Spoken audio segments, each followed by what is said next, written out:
Well, it's hardly an international crisis. It's certainly not the biggest concern facing this country. But today, a meeting at Toronto City Council made news around the world. The reason? Rob Ford. The embattled mayor of Toronto is back in the spotlight because of his use of described as a public intervention. Crack-smoking, loud-talking mayor. The mayor of Toronto faced a day-long session of questions about drugs, drinking, and his public and private behavior. It got testy. I'm not part of gangbangers. I do not support them. Ford called it one of the worst days of his life. Then it got worse. Another stack of pages from an intensive police investigation were released today, unredacted, revealing more startling allegations against the mayor. Charges of drinking and driving, abusive behavior, misogyny. Ford has already admitted to using crack. Now there's talk he also used cocaine. Senior correspondent Adrienne Arsenault has been leading our coverage on Rob Ford, and we begin with her again tonight.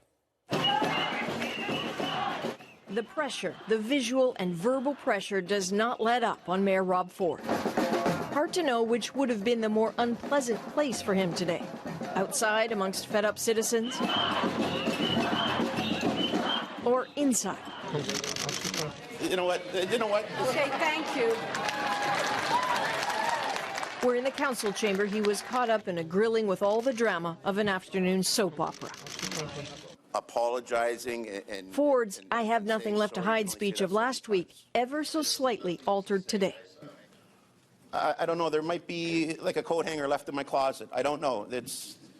I don't know what's left. That's quite the coat hanger, if police documents are any gauge. Many of the pages released only as redacted documents last week have been suddenly unsealed. They're messy reading, based on interviews with key Ford staffers outlining the mayor's alleged drug use. Nothing in them seems provable, and a lot is disturbing. Police say a special assistant to Ford named Chris Fickle told them he was in the car with Ford once when the mayor pulled his car over, grabbed a paper bag from in front of the passenger seat, which contained a fresh bottle of vodka, and drank the 11 or 12-ounce Mickey of vodka in 1.5 to 2 minutes, going back and forth with Gatorade. Police say the staffer then asked to get out of the car, and the mayor drove away. Police say several staff members, many of whom have now left, spoke to them of buying booze for the mayor, of being worried about his alcohol and drug use.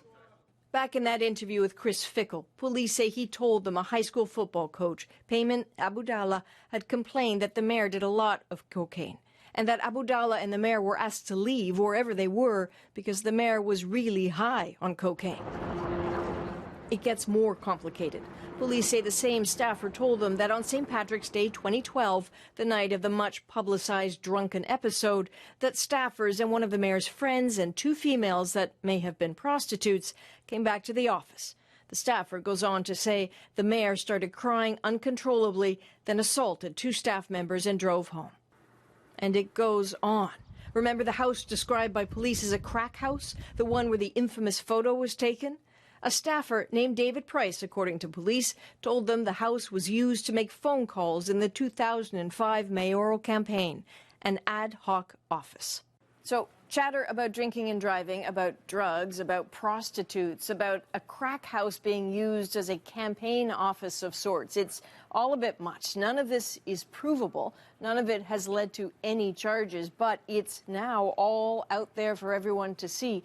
And there's still the matter of the video and still several hundred pages of police documents yet to come. So, Peter, it's not over by a long shot. Guess not. Adrienne Arsenault in Toronto tonight. Thanks, Adrienne.